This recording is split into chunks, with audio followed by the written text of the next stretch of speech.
하나님의 말씀은 고린도전서 15장에서 보겠습니다. 1절부터 8절 말씀만 제가 받들어 읽습니다. 형제들아, 내가 너희에게 전한 복음을 너희로 알게 하노니 이는 너희가 받은 것이요 또 그 가운데 선 것이라. 너희가 만일 나의 전한 그 말을 굳게 지키고 헛되이 믿지 아니하였으면 이로 말미암아 구원을 얻으리라. 내가 받은 것을 먼저 너희에게 전하였노니 이는 성경대로 그리스도께서 우리 죄를 위하여 죽으시고 장사 지낸 바 되었다가 성경대로 사흘 만에 다시 살아나사 게바에게 보이시고 후에 12 제자에게와 그 후에 500여 형제에게 일시에 보이셨나니 그 중에 지금까지 태반이나 살아있고 어떤 이는 잠들었으며 그 후에 야고보에게 보이셨으며 그 후에 모든 사도에게와 맨 나중에 만삭되지 못하여 난 자 같은 내게도 보이셨느니라. 아멘. 부활신앙은 한마디로 말하면 예수 그리스도가 부활하셨고 그 부활하신 예수 그리스도를 믿음으로 말미암아 사는 것을 말합니다. 예수 그리스도는 한 인간으로 이 땅에 태어나 사시다가 십자가에서 죽었고 그리고 다시 회생했다는 말이 아닙니다. 예수 그리스도는 하나님으로서 이 땅에 사람의 몸을 입고 오셨고 비록 십자가에 죽어 장사되었지만 하나님이시기 때문에 다시 살아날 수밖에 없으셨습니다. 바울은 본문 12절에서 사도 바울과 너희 중에 어떤 이들은 어찌하여 죽은 자 가운데서 부활이 없다 하느냐 이렇게 필책하고 있습니다. 그들이 왜 예수 그리스도의 부활을 부정했을까요? 왜 자신들의 부활이 없다고 생각했을까요? 예수 그리스도가 단순히 한 사람이었기 때문에 부활은 있을 수가 없다고 한 것입니다. 그러나 예수 그리스도가 하나님이시기 때문에 그 부활은 너무나 당연한 것입니다. 정통 유대교인이 시카고의 한 목사에게 나는 시체가 부활할 수 있다는 사실을 믿지 않습니다. 이렇게 말하면서 예수 그리스도의 부활을 부정했습니다. 그러자 그 목사가 그렇다면 하나님이 태초에 천지를 창조하셨다는 것을 믿으십니까? 하나님께서 흙으로 아담을 만드시고 그 안에 생명을 주셨다는 사실은 믿으십니까? 이 유대 교회는 구약을 철저하게 믿는 사람이었기 때문에 당연히 이렇게 대답합니다. 그러며 믿고 말고요. 그러자 이 목사가 이렇게 얘기했습니다. 그렇다면 하나님께서 흙으로 돌아간 몸을 다시 되돌릴 수 있다는 사실을 왜 믿지 않으십니까? 그러자 한참 생각하던 유대교인은 이렇게 말합니다. 당신이 그렇게 말씀한다면 나는 부활을 믿습니다. 예수 그리스도를 인간으로 보았을 때 그 부활은 믿을 수가 없는 사실입니다. 그러나 예수 그리스도가 하나님이시고 하나님께서 하신다면 부활은 너무나 당연한 것이라는 것입니다. 그러므로 오늘 우리는 이 부활, 예수 그리스도 부활이 당연하다는 사실, 그 사실에 기초해서 우리는 부활신앙을 확고하게 가져야 하겠습니다. 그렇다면 우리가 과연 부활신앙을 가져야 할 이유가 무엇일까요? 첫째로, 예수 그리스도의 부활을 믿어야 죄 사함을 얻기 때문입니다. 고린도전서 15장 17절 말씀을 봅니다. 그리스도께서 다시 사신 것이 없다면 너희의 믿음도 헛되고 너희가 여전히 죄 가운데 있을 것이요. 예수님의 부활이 없다면 믿음이 헛되다고 합니다.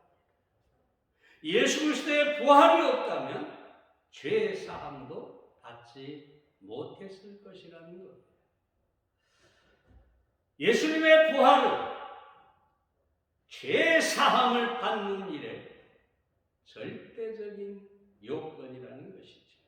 그러므로 신앙의 핵심은 예수 그리스도의 부활에 있습니다. 우리가 생각해야 할 것이 있습니다. 모든 다른 종교의 종교의 핵심은 그 창시자의 가르침에 있습니다.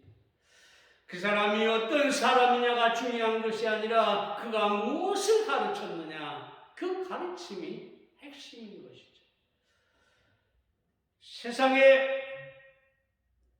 그러나 세상에 여러 종교 창시자들이 있고 그 가르침은 남아있지만 아주 중요한 사실은 그들은 다 죽었다는 것입니다. 이 말은 무슨 말이냐? 우리가 그들의 가르침대로 다 행한다 할지라도, 완벽하게 가르침대로 산다 할지라도 그들이 죽었던 것처럼 우리도 죽게 될 것이라는 것입니다. 그렇다면 그 지식은 생명을 줄 수 없는 지식일 뿐입니다. 그 모든 가르침은 죽은 지식에 불과한 것입니다. 그러나 예수 그리스도의 부활은 그분의 모든 가르침을 산 지식이 되게 합니다. 여러분, 어떤 사람들은 말하기를 원수를 사랑하라, 얼마나 위대한 가르침인가. 감탄하죠. 산상보훈을 읽고 나서 그 놀라운 가르침에 탐복하지 않을 사람은 세상에 없습니다. 예수님의 모든 비유 속에서 찾을 수 있는 진리는 많고도 많습니다. 그런데 만약에 예수 그리스도가 그 모든 가르침을 베풀고 무덤에 묻혀서 살아나지 못했다면 그 역시 죽은 지식에 불과할 것입니다. 그러나 예수 그리스도는 다시 살아나셨습니다. 예수 그리스도는 부활하셨습니다. 그러므로 말미암아 그 모든 가르침은 산 지식이 되는 것입니다. 그 부활로 말미암아 우리는 죄사함을 얻고 의롭다함을 얻고 구원을 얻게 되는 것입니다. 로마서 4장 25절에 보면 예수는 우리 범죄함을 위하여 내어줌이 되고 또한 우리를 의롭다 하심을 위하여 살아나셨느니라 라고 합니다. 우리의 의를 위하여, 우리의 죄를 위하여 내어줌이 되고 우리의 의를 위하여 살아나신 분이다. 그러므로 복음의 핵심은 그분의 죽음과 부활입니다. 여러분 사복음서를 잘 읽어보십시오. 수많은 가르침이 있지만 예수님의 죽음과 부활을 상세하게 다루고 있습니다.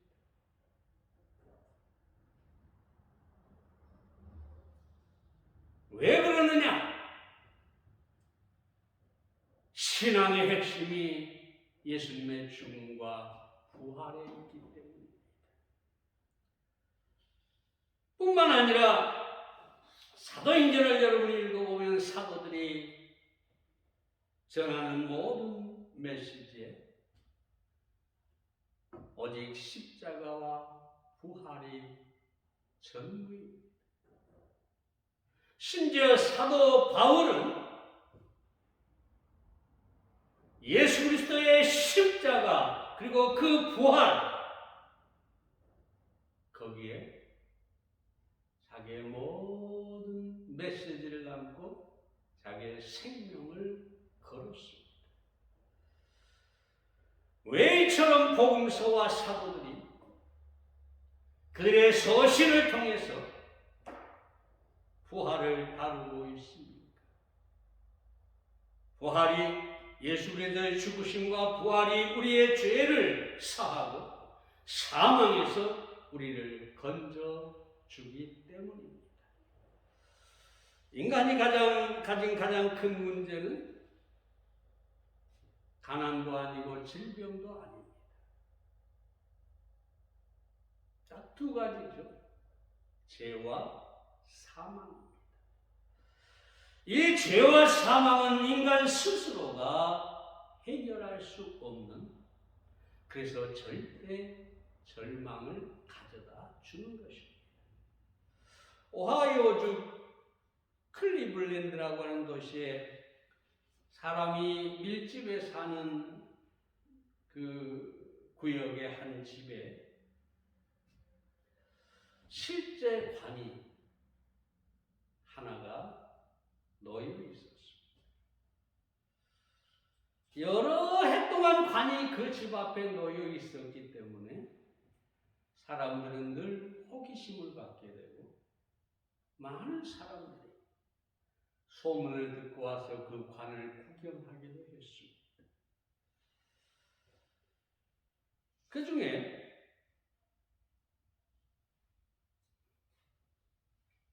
리플리라고 하는 사람이 관을 보고 와서 칼럼을 썼는데 믿든지 말든지 그런 제목의 칼럼을 썼습니다. 그 관이 그 집 앞에 모인 배경을 설명하고 있는데 혼자 애롭게 사는 그 집 주인은 가구상을 한 사람이었습니다. 자기가 죽으면 가족이 없기 때문에 자기를 위해 관을 만들어줄 사람이 없다고 생각해서 그는 아주 좋은 관을 마련해 집 앞에 두게 된 것입니다. 여러분, 여기서 이 관은 그 노인이 죽을 날만을 기다리면서 거기에 계속 놓여 있었다는 것입니다. 우리 한국에서도 어떤 사람들은 죽기 전에 자기를 위해 좋은 최고급 수의를 만들어 놓은 사람이 있고 어떤 사람은 묘터를 찾아서 거기에 가면을 쓰고 언젠가 자기가 거기에 묻힐 날을 기다리고 있는 사람들도 있습니다.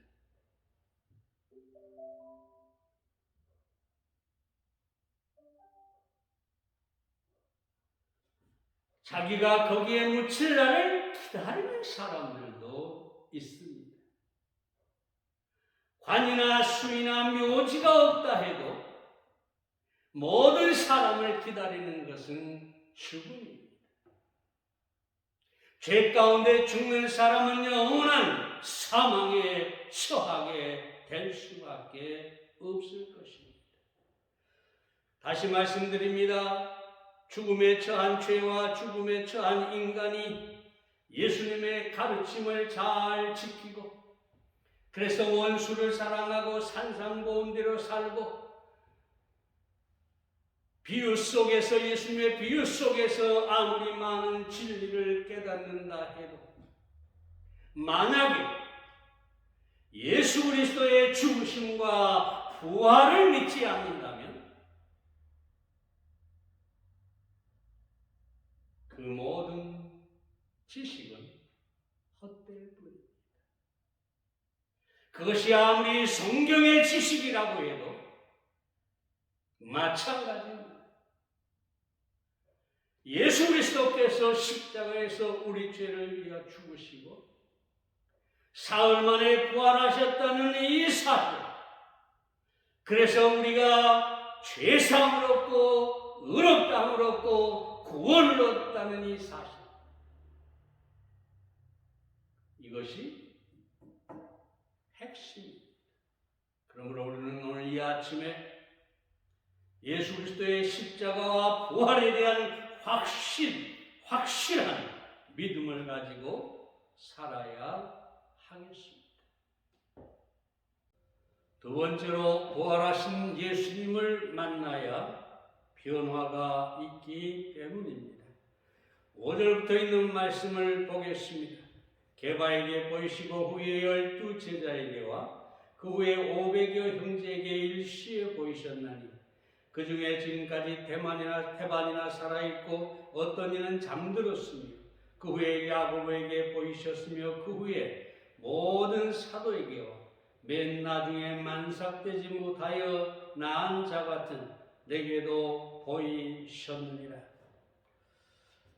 예수님의 부활은 많은 사람들에게 보이신 사건이었습니다. 본문에 보면 보이시고 보이셨나니 보이셨으며 보이셨느니라 라고 합니다. 바울이 언급한 사람들만도 500명이 훨씬 넘는 사람들이 예수님의 부활을 목격했다고 합니다. 여기서 중요한 사실은 예수님을 본 사람들은 그 삶이 변화되었다는 것입니다.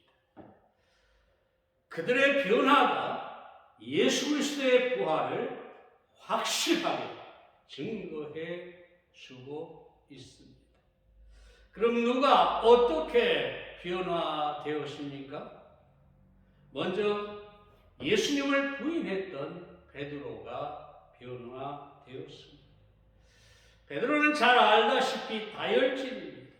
이 다혈질의 특징은 아주 즉흥적이고 감정적이지만 두려움도 많다는 것입니다.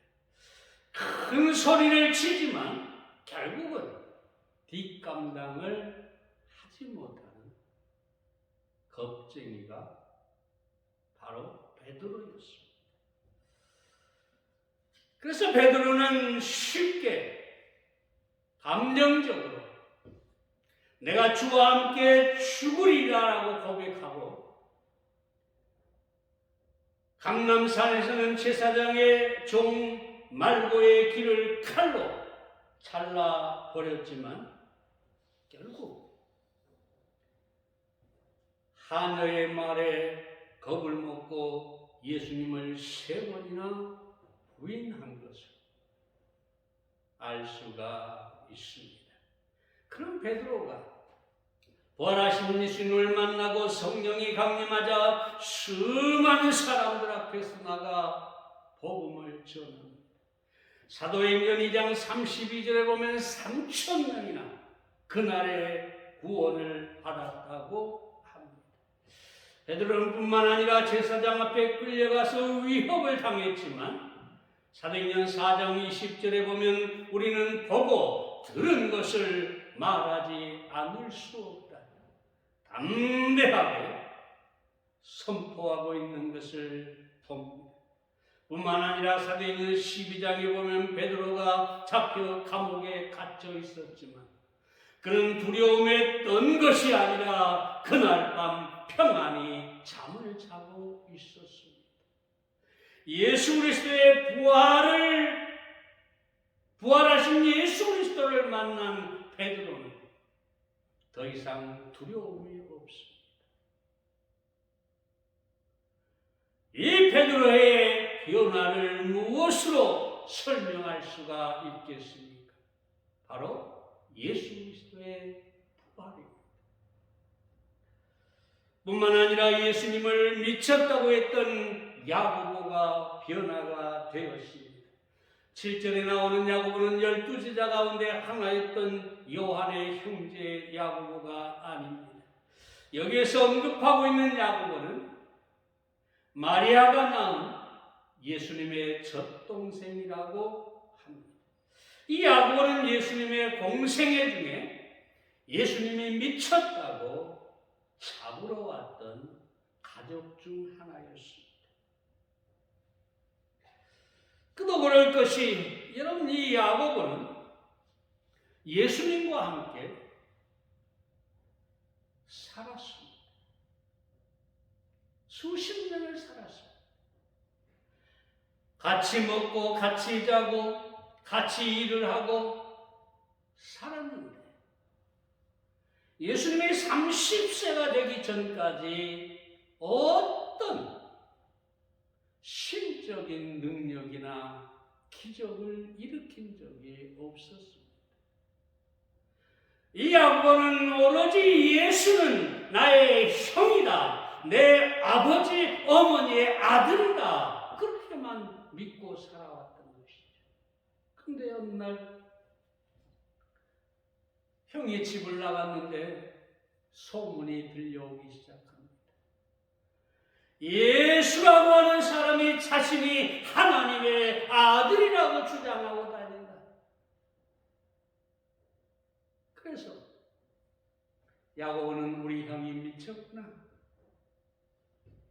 가족과 함께 예수님을 붙잡으려고 왔던 것입니다. 그런데 어떻게 이 야고보가 예수 그리스도를 주님으로 받아들였을까요? 어떻게 육신의 형이라고만 생각했던 사람을 하나님의 아들로 인정하게 되었을까요? 무엇으로 그걸 설명할 수 있겠습니까? 아무것도 없습니다. 오직 하나 예수 그리스도가 부활하셨고 부활하신 주님이 야고보를 만났기 때문에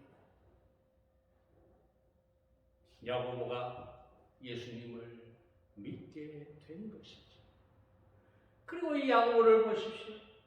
그는 사도행전 15장에 보면 예루살렘 교회의 지도자가 되어 있습니다. 놀라운 변화이죠. 예수 그리스도는 부활했고 그 부활을 만난 사람은 야고보는 변화될 수밖에 없었던 것입니다. 뿐만 아니라 핍박자였던 사울이 그리스도를 전하는 사도 바울로 변화가 되었습니다. 바울은 본래 사울이었고 그리스도인을 핍박하던 자였습니다. 사도행전 7장에서 처음 등장한 바울은 8장 1절에 보면 스데반의 죽임당함을 마땅히 여겼다라고 기록하고 있습니다. 그리고 3절에 보면 사울이 교회를 잔멸할세라고 합니다. 잔인하게 멸했다는 것이죠. 사도행전 9장 1절에서는 사울이 주의 제자들에 대하여 여전히 이역과 살기가 등등하여 라고 기록하고 있습니다. 흔히 사울을 담즙질이라고 합니다. 이 담즙질의 특성은 성을 급히 잘 내고 잔인한 특성을 가지고 있다고 합니다.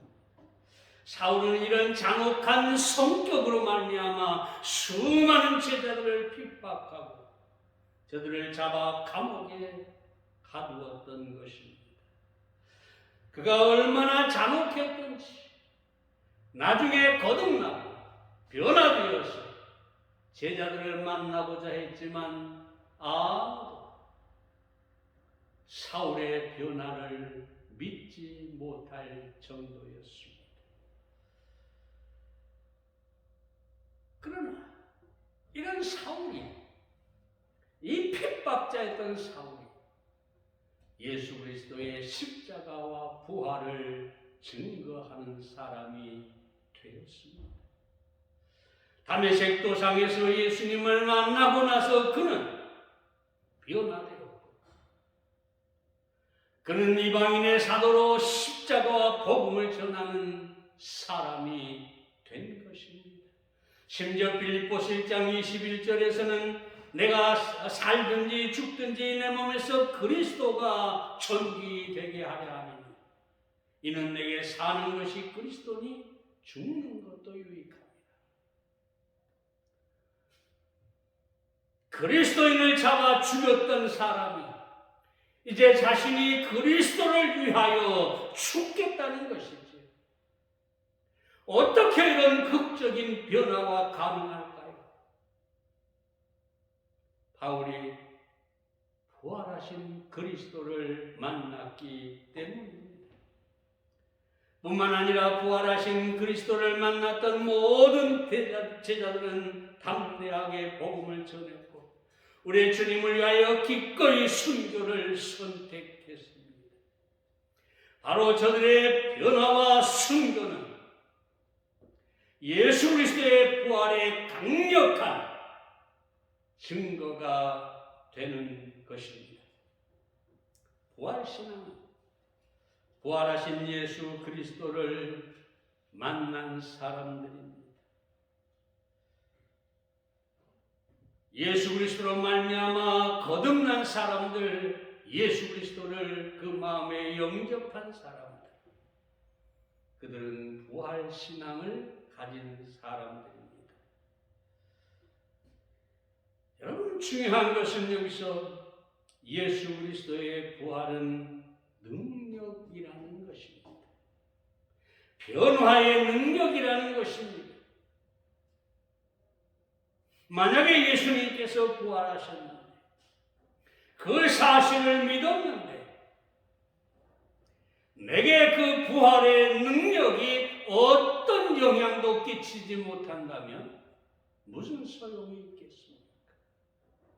예수님의 부활은 예수님의 부활이고 나와는 상관이 없게 되는 것이죠. 그러나 중요한 사실은 예수 그리스도의 부활은 우리 안에서 능력이 되고 우리 안에서 변화를 가져오는 힘이 되는 것입니다.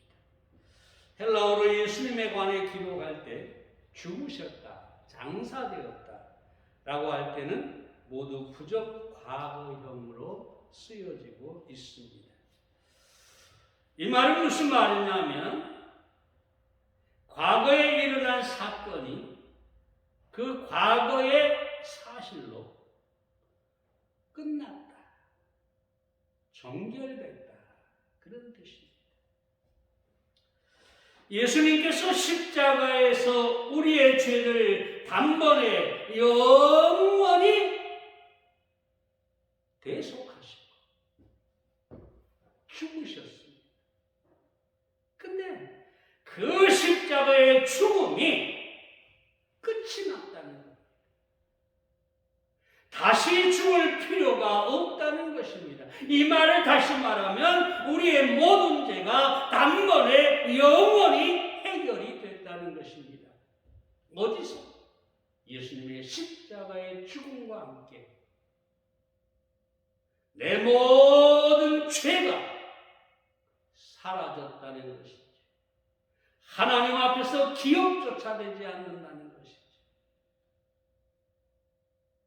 얼마나 놀라운 은혜입니까?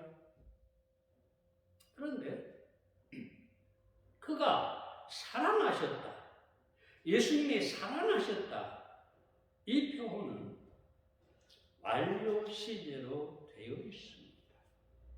이 완료시키는 뭐냐면 과거에 일어난 사건이 현재도 여전히 그 효력을 가지고 전속된다. 계속된다.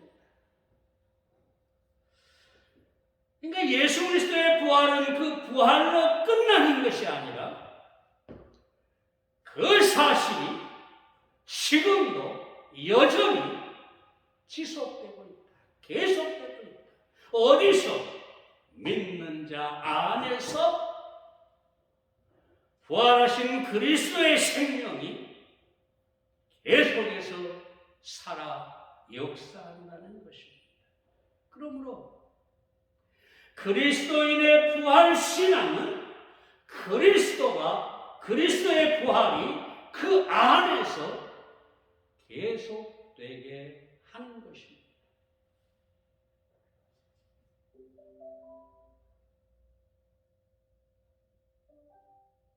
현재 진행형이라는 것이죠. 부활하신 그리스도가 우리 안에 살아계셔서 우리의 삶을 변화시키고 우리에게 능력이 되신다는 것입니다. 우리로 하여금 모든 대적을 물리치고 정복자가 되게 한다는 것입니다. 어떤 불가능한 상황 속에서도 능히 하나님의 능력으로 가능하게 된다는 것입니다. 그러므로 우리가 부활 신앙을 갖는다는 것은 예수 그리스도의 부활이 우리 안에서 현재가 되는 것입니다.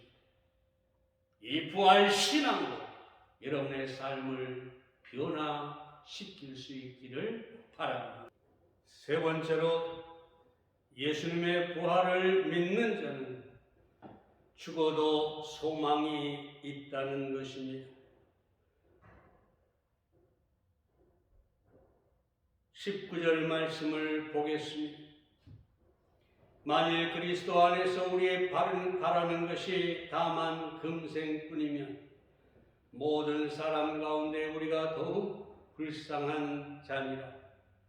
사도 바울은 믿는 자가 바라는 것이 이 생뿐이라면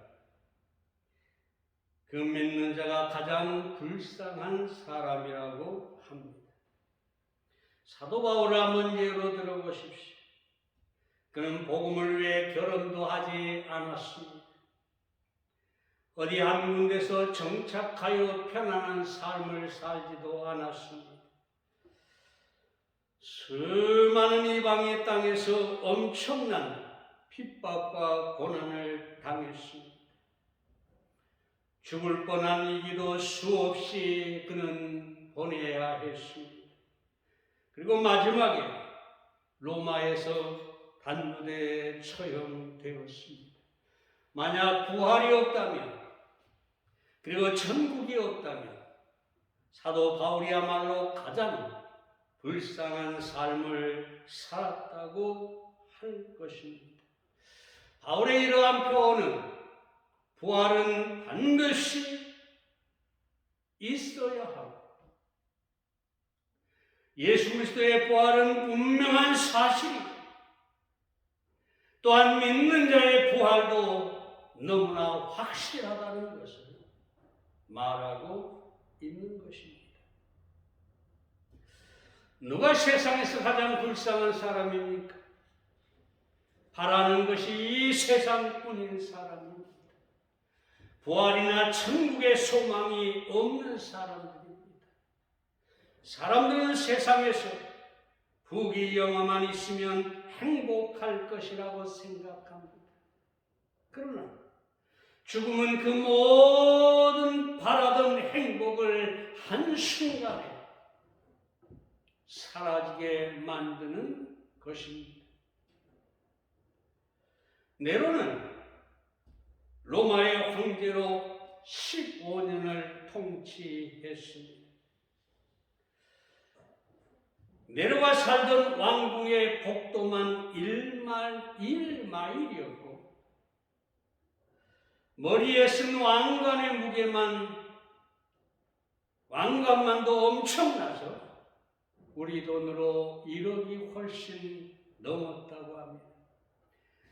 그가 타는 옷에는 은으로 된 신발을 신었고 그가 낚시할 때는 금으로 된 낚싯바늘을 사용했으며 옷은 너무나 많아서 한 번 입은 것을 2번 입지 않았다고 합니다.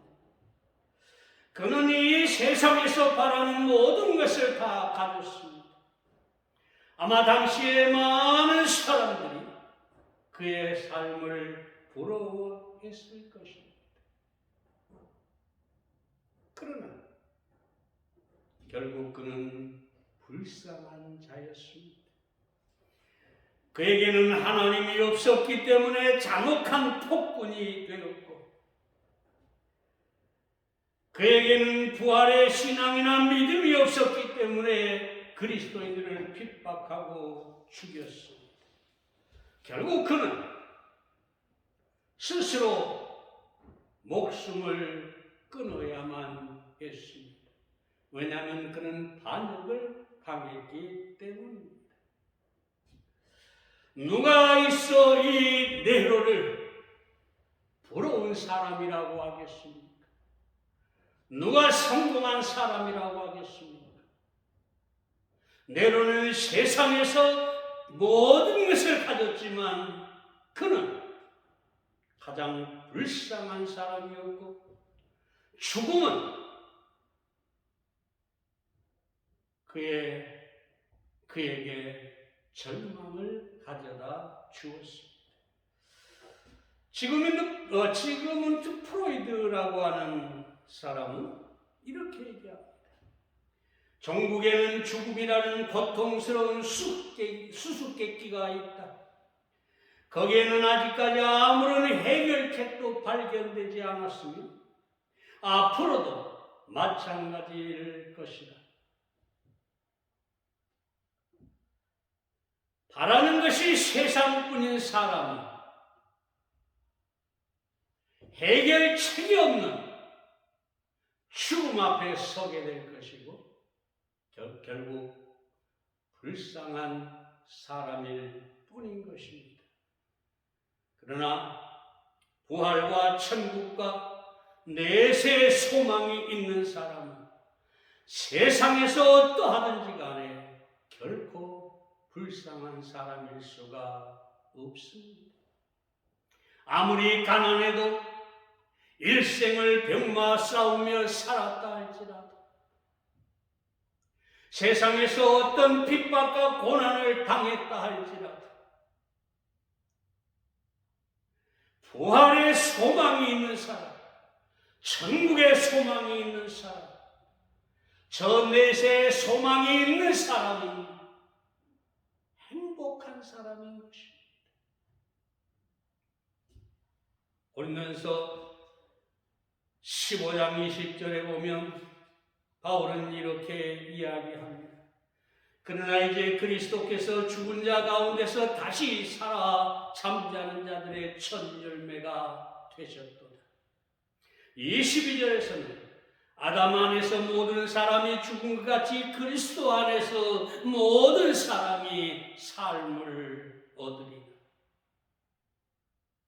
여기서 말하는 삶을 얻는다는 말은 이 땅에서의 삶이 아니라 천국에서 영원한 삶, 부활의 생명으로 우리가 다시 산다는 말씀입니다. 첫 열매가 예수님이 되었다는 말은 이 첫 열매는 반드시 다음 열매를 예고하는 것입니다. 첫 열매가 열림으로 다음 열매를 기대하는 것이죠. 왜냐하면 반드시 다음 열매는 맺을 수밖에 없기 때문입니다. 예수 그리스도를 믿는 부활 신앙을 가진 사람은 바로 이 산 소망이 있는 것입니다. 성경은 이 부활의 소망, 천국의 소망으로 가득 차 있습니다. 몇 가지 말씀을 찾아보면 로마서 5장 2절은 영광의 소망이라고 합니다. 디도서 1장 3절을 보면 영생의 소망이라고 합니다. 고린도서 1장 7절은 견고한 소망이라고 합니다. 히브리서 7장 19절은 더 좋은 소망이라고 합니다. 디도서 2장 13절은 복스러운 소망이라고 말하고 베드로서 1장 3절은 산 소망이라고 합니다.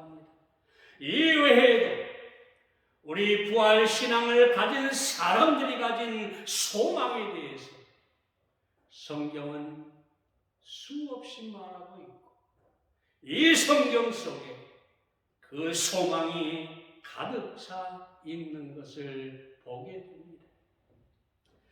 영국의 메리 여왕의 시대에 수많은 그리스도인들이 잔혹한 핍박을 받고 순교의 피를 뿌려야 했습니다.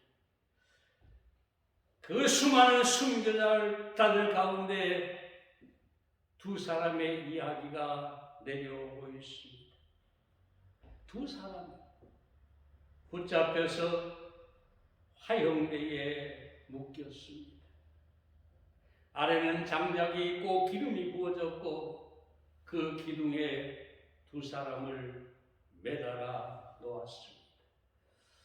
그런데 한 사람은 다리가 불편한 소아마비였고 또 한 사람은 앞을 보지 못하는 소경이었습니다. 불이 타오르자 다리를 저는 이 사람이 목발을 집어 던졌습니다. 왜냐하면 그는 더 이상 목발이 필요 없기 때문입니다. 죽기 때문에 목발이 필요 없는 것이 아니라 그가 바라는 소망 때문에 목발이 필요 없었던 것입니다. 그리고 그는 옆에 있는 소경 친구에게, 형제에게 이렇게 외칩니다. 용기를 내십시오, 형제여. 이 불은 우리 둘의 불구를 치료해 줄 것입니다.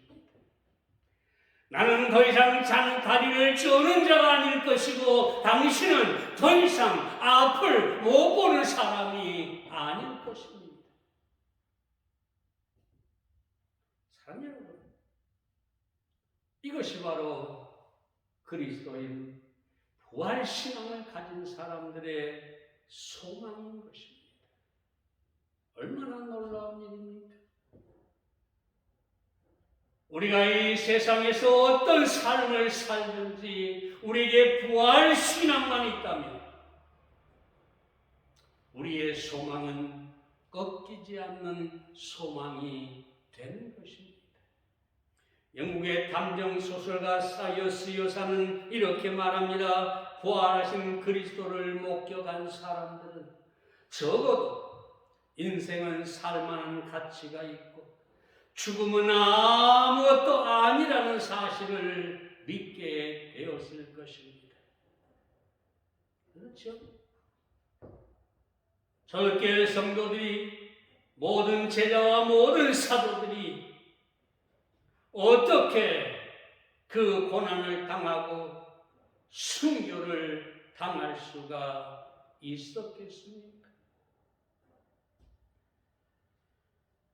죽음은 아무것도 아니라는 사실을 그들의 부활신앙으로 믿었기 때문입니다.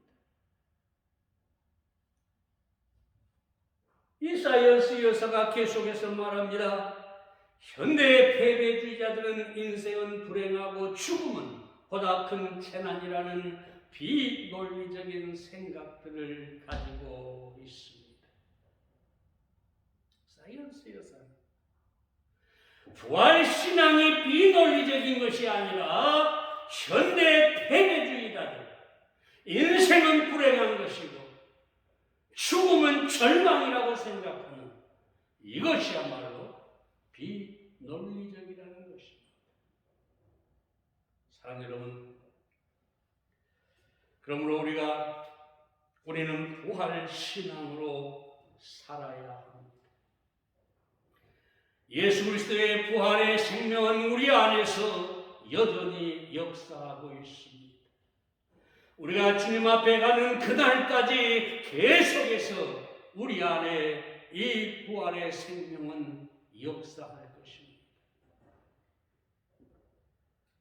그러므로 우리는 이 부활 신앙, 현재의 삶이 어떠하든지 담대하고 두려움을 몰아내고 어떤 문제가 우리에게 다가올지라도 사도 바울처럼 내게 능력 주시는 자 안에서 내가 모든 것을 할 수 있느니라 선포할 수 있기를 바랍니다.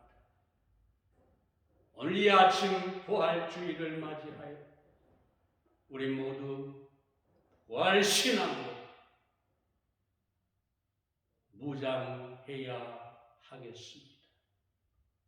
그리고 소망으로 굳게 서야 하겠습니다.